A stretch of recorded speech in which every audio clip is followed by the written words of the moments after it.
Okay, so you want to own a food truck, get a vehicle, cook your food, park somewhere busy, and watch the money come in. No expensive restaurant lease, no huge staff, just you, your recipes, and the open road. That's the version people see on social media. Long lines, sold out boards by 1 o'clock in the afternoon. Owners who look like they worked a 3-hour shift and then called it a day. The food truck is the shortcut, the low-risk entry into the restaurant business. The dream that doesn't require $1 million build out. Here's what nobody shows you.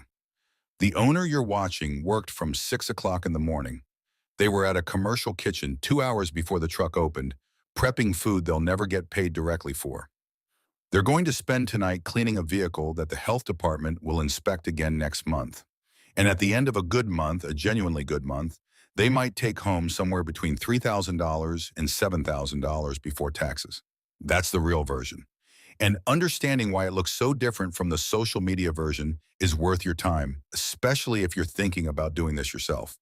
The first number people search is how much a food truck costs. And there's a real answer to that. A used truck, something already fitted with a kitchen, already inspected, already wrapped, runs between $30,000 and $80,000. Sounds manageable. That's less than a new car. But here's the first trap. A used truck is cheap for a reason. The kitchen equipment inside is worn. The generator is probably UN-sized. The exhaust hood might not meet current fire codes in the city where you plan to operate. You'll find this out during your first health inspection, which you won't pass. And then you'll spend somewhere between $5,000 and $15,000. Retrofitting a truck you bought to save money. A brand new custom build is a different story. You're looking at $75,000 to $175,000. That gets you a properly sized generator, a commercial exhaust hood with a built-in fire suppression system, a plumbing setup that meets health code, and refrigeration units that actually hold temperature. You get warranties. You get financing options from banks who will give you 5 to 10 years at 4 to 12% interest. Most serious operators end up somewhere in between. They buy a used truck with a solid engine powertrain, then retrofit the kitchen from scratch. That path usually lands around $80,000 to $120,000 once you add everything up. And everything includes more than you think. The commercial fire suppression system alone, the on-sole system that auto-triggers if your fryer ignites costs between $5,000 and $12,000 to install. The three-compartment sink, freshwater tank, gray water tank, and hot water heater together run $2,000 to $5,000. The exterior wrap, the menu boards, the LED lighting, another $2,500 to $5,000. The point-of-sale system with its hardware, card reader, seat printer, and cellular router adds another $500 to $1,500. Add it all up. A realistic all-in number to launch a properly equipped code-compliant food truck in a first-tier American city like New York, Los Angeles, or Chicago is between $100,000 and $150,000. That's before you've bought a single ingredient. Before you cook a single meal for a paying customer, you're going to interact with several different government agencies, and each of them charges fees and requires inspections and renews annually. The U.S. Chamber of Commerce actually tracked this. In highly regulated cities, first-year regulatory compliance costs average $28,276. That number covers business registration, food handler certifications, fire department permits, health permits, and parking authorizations. But what it doesn't fully capture is the time cost. The weeks you spend waiting for inspections that get rescheduled, the revisions to your commissary agreement, the back and forth with the health department about whether your gray water tank is large enough. In New York City, the situation is stranger than that. The city caps the number of full-air food truck permits that can operate citywide. The waiting list is decades long, not years, decades. So what operators actually do is rent permits from people who've been on the list since the 1990s and have no intention of running a truck themselves. Those rented permits carry a significant additional monthly cost on top of everything else. Los Angeles has its own version. The county health department requires detailed truck construction standards, materials, dimensions, equipment placement, and operators must log every visit to their commissary kitchen to prove compliance. Miss a log entry during an inspection and you risk suspension. Here's the thing about all of this paperwork. It never stops. Every permit renews. Every certification has an expiration date. Every city health department has the right to inspect your vehicle unannounced. The average food truck operator in a major American city spends somewhere between $600 and $1,500 per month just on regulatory compliance permits, health fees, commissary fees, and legal filings after the first year. That's before fuel, before food, before a single employee. This one surprises almost everyone. In nearly every major American and British city, food trucks are not allowed to operate as standalone kitchens. You are legally required to have a commissary. A commissary is a licensed, inspected commercial kitchen that serves as your home base. You prep your food there every morning. You store your bulk inventory there. You dump your gray water there. You pick up fresh water there. You clean your equipment there at the end of every night. You also pay rent there. The commissary rent in major cities runs between $800 and $2,000 per month, depending on how much space and what services are included. That's a fixed cost, rain or shine, busy month or dead month. The commissary bill arrives regardless. If you thought a food truck meant freedom from rent, the commissary is the thing that disabuses you of that idea permanently. And the commissary creates its own schedule. You can't show up whenever you feel like it. Most commissary kitchens operate on reserved time blocks. You book your 2 or 3 hours of morning prep time weeks in advance. If you're late, you're cutting into your own prep time. If the kitchen is double booked, you wait. And every hour you spend waiting in a commissary kitchen instead of prepping is an hour you're not ready when the lunch rush begins. This is where a lot of people make an error that costs them money every single day without them realizing it. The instinct is to build a big menu. More options means more customers. More variety means more appeal. And on paper, that logic seems reasonable. In practice, every item you add to a food truck menu creates a cascading set of problems. Each new menu item requires its own ingredients, its own storage space, its own prep time at the commissary, and its own assembly steps during service. A menu with 12 items sounds appealing to a customer browsing it, but it means your line worker has 12 different tasks to know, 12 different assembly sequences to execute correctly under time pressure, and a kitchen with 12 different ingredients that all need to be at the right temperature at the right time. Orders take longer to assemble. Inventory is harder to forecast. Food that doesn't sell spoils. The waste comes directly out of your margin. The most successful food trucks run on 4 to 6 core items. That constraint is not a limitation. It's a financial decision. A smaller menu means faster ticket times, which means more customers served per hour. It means tighter inventory control, which means less spoilage. And it means your kitchen line can be organized so that every step flows in sequence from the hot prep station to the assembly station to the packaging area without workers crossing paths or reaching over each other. The other menu decision that directly affects profitability is the balance between expensive ingredients and cheap ones. A top-quality beef brisket sandwich with hand-cut fries is a beautiful product. It's also built around ingredients where the raw food cost runs between 35 and 45% of the sale price. That's before packaging, before labor, before fees. A menu built entirely on proteins, like that, will struggle to achieve overall margins. The trucks that manage their cost best always pair high C-cost protein anchor items with high-margin sides. French fries, rice, drinks, where the raw ingredient cost is 8 to 18% of the sale price. The sides subsidize the star of the menu. That balance is the financial architecture of a well-run truck. Now let's talk about operating costs, because this is where the mental model most people carry completely falls apart. People imagine that once the truck is bought and the permits are paid, the expenses are mostly just the food. That is not even close to accurate. Fuel. Your truck is a commercial vehicle, a step van, or a large chassis vehicle weighing several tons when fully loaded. It gets somewhere between 8 and 12 meters per gallon. You're also running a generator, 8 to 12 kilowatts of power, burning diesel or gasoline for 6 to 8 hours every service day. Combined vehicle and generator fuel costs run between $400 and $1,200 per month, depending on route distance and service hours. Add liquid propane gas for your cooking equipment, another $200 to $500 per month insurance. A food truck carries at least three types of mandatory coverage. Commercial auto liability for when you're driving the vehicle, $1,500 to $3,500 per year. General commercial liability for customer injuries or food safety claims, another $1,000 to $2,000 per year. And equipment insurance covering your onboard kitchen against theft, fire, or transit damage, $800 to $1,500 per year. Combined, you're paying $275 to $600 per month before you've done anything maintenance. Commercial vehicles wear down faster than personal vehicle because they're heavier and worked harder. Oil changes, tire replacements, brake jobs. The generator needs a full oil and filter service every 100 to 150 operating hours. Budget $300 to $800 per month for preventive maintenance alone. And that's when nothing breaks.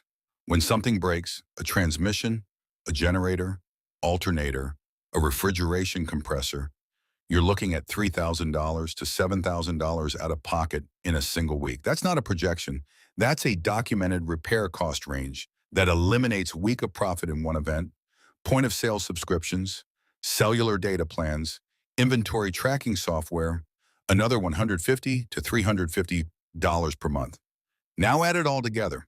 Before you've paid yourself a single dollar, before you've bought a single ingredient, before you've paid your commissary rent or your permit fees, the fixed monthly overhead of simply keeping a food truck operational and legal in an American city runs between $3,500 and $6,500 per month, every single month. If you're finding this breakdown eye-opening, hit subscribe and drop a like. It helps more people find videos like this one.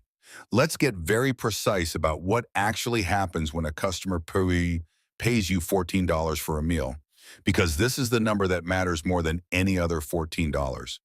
That's the ticket price. But the city takes its sales tax first. In most American cities, that's around 8%, or $112. You didn't earn that. You collected it for the government. So you're actually starting with $12.88. Now subtract your food cost. A well-run truck targets what's called a cost of goods sold, the raw ingredient cost of between 28 and 33% of the net sale. At 30%, that's $3.86. Now you're at $92 packaging.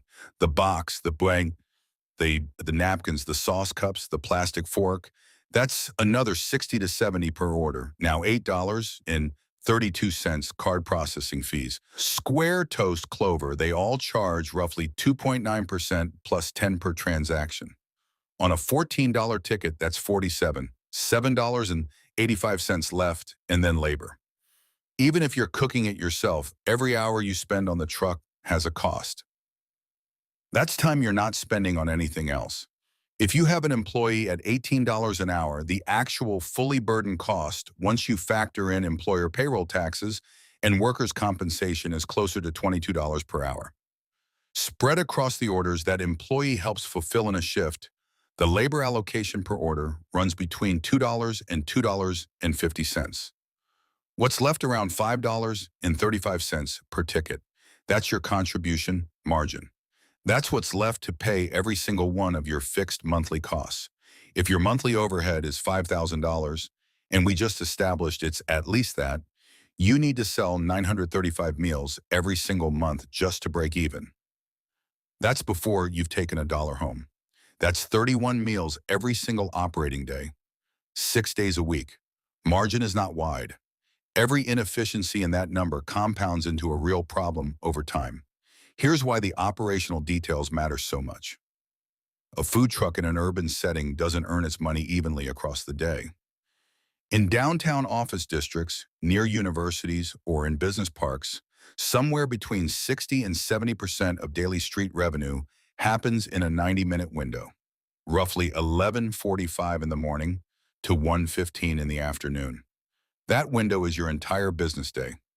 Everything before it was preparation. Everything after it is cleanup. During that window, order throughput is the only variable you can control, and the math on throughput is unforgiving. If the average order takes you 60 seconds to process and complete, you can serve 60 customers per hour or 90 over 90 minutes. At $14 per ticket, that's $1,260 in revenue. If a slow cashier or a complicated menu item extends the average ticket time to 90 seconds, you're now serving 40 customers per hour, 60 over the window. That's $840. Same truck, same location, same day. $420 less in revenue because of 30 extra seconds per order. That's not a hypothetical. That's the arithmetic of a food truck service window. 30 seconds per ticket multiplied by a 90-minute rush is the difference between a profitable day and a break-even day. Restaurants have walls. Food trucks have weather. A heavy rain event reduces street walk-up traffic by 70 to 90%. That's not an estimate. That's a consistent behavioral pattern in every major North American and European city with significant food truck presence. People don't stand in line in the rain for lunch. Extreme heat does something different. When outdoor temperatures exceed 95 degrees Fahrenheit, common in summer months across most of the southern and central United States, two things happen simultaneously. Walk-up traffic drops by 40 to 60% because people don't want to stand outside. And your kitchen, which is already running at high temperatures, starts pushing the ambient air inside the truck past 110 degrees. Your refrigeration equipment works harder, consumes more power, and risks failure. Your staff working in that confined space over a hot griddle faces real heat exhaustion risk. And then there's winter. In northern cities, Chicago, New York, Boston, Toronto, anywhere in the United Kingdom, food trucks experience a 40 to 60% drop in street revenue between November and March. The foot traffic simply isn't there. This is why any serious food truck operator either pivots hard to indoor catering during winter months or maintains a working capital reserve built up during peak summer trading. The operators who don't plan for this get caught in January with fixed overhead and no revenue cushion. The fixed costs don't hibernate. The insurance premium arrives in January. The commissary rent arrives in January. The loan payment on the truck arrives in January. The weather decides your revenue. You decide your costs. That asymmetry is the structural challenge of this business. Roy Choi is probably the most famous food truck success story in American history. He launched Kogi Barbecue in Los Angeles in 2008 with one truck, a Korean short rib taco, and a Twitter account. Within months, lines were stretching around the block. Time magazine called Kogi one of the best restaurants in America. He's credited legitimately with helping launch the modern gourmet food truck movement. But Choi's success with Kogi required something that most food truck owners don't have. A concept so distinctive it generated its own media coverage. Operating in a city with the right combination of dense urban clusters and car culture. At a moment when social media was new enough that being early to Twitter was itself a competitive advantage. What Choi built wasn't a template, it was an exception.